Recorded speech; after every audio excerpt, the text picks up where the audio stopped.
Well, one can never, ever emphasize, or rather overemphasize, the importance of mental well-being. Miss SA Shudufhadzo Musida will be doing a 5-kilometer run to raise awareness as well as funds for the cause. And she's partnered with SA Depression and Anxiety Group. eNCA reporter Silindelo Masikane is there and joins us. Slee, good to have you back, and I understand that Miss SA, she's the reason why we're having this conversation. She's just arrived there. She's just arrived. We've just finished stretching. Dumelo, we're about to head up those West Cliff stairs. Maybe not me, but definitely her. She will be trying to raise funds for mental wealth and mental wellness. And it's actually a cause that's very close to her heart. Miss South Africa, thank you so much for joining us this morning. Just tell us why you're here and why it's important for you to be taking part in this initiative. So today I will attempt to run, but we've partnered up with Discovery, Vitality, and we're trying to raise funds, 20,000 rand to be exact, for the South African Depression and Anxiety Group.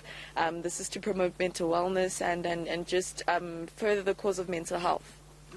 Why is this cause important to you? Why is it close to your heart?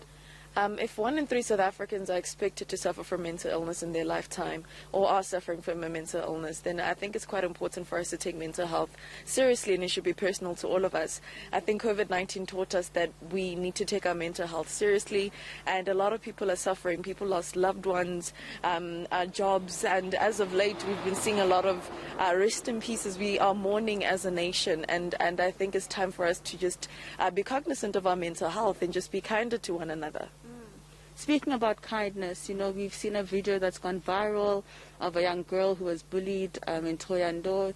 Just speak to me about what families and what children should be doing to be more kind to each other and to strengthen their own mental health.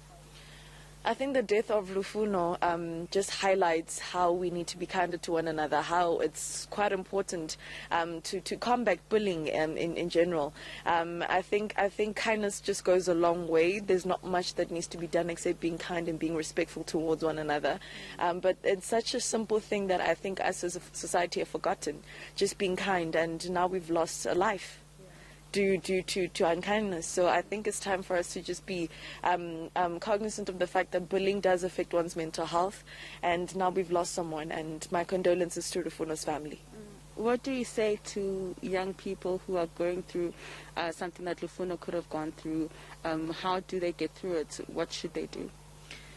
I would say that talking to loved ones help, or even your teachers. But then from what I read, Lufuno did speak to someone, but then it still didn't help. So I think the thing that needs to be done, or the practice that we need to start practicing, is just kindness. I think in as much as we can talk about it, in as much as we can say let's combat bullying, it all starts with the simple fundamental of just being kind. And that's what we can do as a society. That's what the people that we live with can also do. Bullying is such a sad thing. I also went through it. I'm just happy that I overcame it. But then now we've lost someone. We've lost Lufuno, who could not overcome it. So the simple act of kindness goes a long way. And what can you say to families? How can they support children who go through this? How do they strengthen them? What values should they probably be instilling in them? Kindness and respect. I think we're very selective about who we kind to and who we respect as individuals. I mean, the video that went viral, you can hear the cheering on in the background. How is it that a group of people are cheering on someone else being hurt?